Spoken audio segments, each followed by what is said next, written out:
அஸ்ஸலாமு அலைக்கும். Hi friends, இன்றைக்கி ஒரு மினி விலாக் பார்த்துலாமாங்க. நேற்றுக்கு இங்கே வந்து ஷடவுனுங்க. அதனால் வந்து ஃபஸ்ட்டு எந்திரிச்சதுமே ஆரோவில் வந்து வாட்டரை வந்து ஃபில் பண்ணிவிட்டேன். மறுபடியும் அது ஒரு பாத்திரத்தில் வந்து பிடிச்சி வச்சுட்டு மறுபடியும் பார்த்திங்கன்னா ஆரோ வந்து ஃபில் பண்ணி வச்சுக்கிட்டேன். ஏன்னா ஈவினிங் வரைக்கும் தண்ணி வேணும் இல்லையா, ஈவினிங் தான் வந்து கரண்ட் வரும்.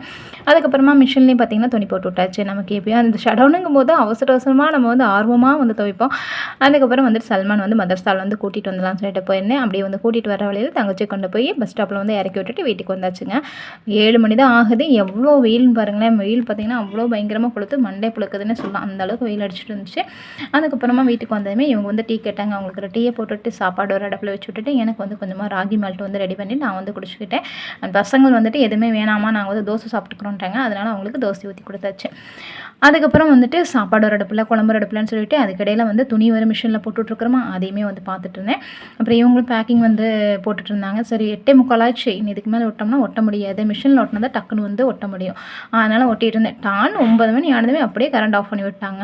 இனி எத்தனை மணிக்கு வரும்னு தெரியல. ஆஃப் பண்ணும்போது மட்டும் கரெக்டாக 9 மணிக்கு வந்து ஆஃப் பண்ணிடுவாங்க. அதுக்கப்புறம் கொஞ்சம் மிச்சம் இது பேக்கெட் இருந்துச்சு, அதை மட்டும் அவங்க மெழுகில் வந்து ஒட்டிகிட்டு இருந்தாங்க. ஷடவுனால ஈவினிங் போல் அப்படியே டெரஸுக்கு போயிட்டாங்க. சரி கொஞ்ச நேரம் விளையாட்டுமே. இது சின்னது இருக்குது பார்த்தீங்களா, சரியான வேலை. அவனுங்களையும் விளையாட விடாது, தானும் விளையாடாது. அவங்கள தூக்க சொல்கிறான், ஃபில்லர் மேலே ஏற்றி உட்கார வைக்க சொல்கிறான். அதுக்கப்புறம் அவன் செஞ்சாலும் அதுக்கும் அடிக்கிறான். ஆனால் திருப்பி அடிங்கிறானா கேட்க மாட்டானுங்க. நான் அடித்தாலுமே பார்த்தீங்கன்னா பொறுக்காதவனுங்களுக்கு. தம்பி வந்து அடிக்கக்கூடாது, அவனுக்கு என்ன தெரியும் அடிக்கிறீங்கன்னு சொல்லி எங்கிட்டே சண்டைக்கு வருவானுங்க. எப்போவுமே பார்த்தீங்கன்னா தம்பி வந்து அவ்வளோ கேர் பண்ணி பார்த்துக்குவானுங்க. இந்த பாசமும் சரி, இந்த கேரிங் வந்து எப்போவுமே இருக்குன்னு சொல்லி நான் துவா செய்கிறேன். நீங்களும் அவனுக்காக வந்து துவா செஞ்சுக்கோங்க. இந்த வீடியோ பிடிச்சிருந்தா லைக் பண்ணி சப்ஸ்கிரைப் பண்ணி உங்கள் சேனலுக்கு சப்போர்ட் பண்ணுங்கள்.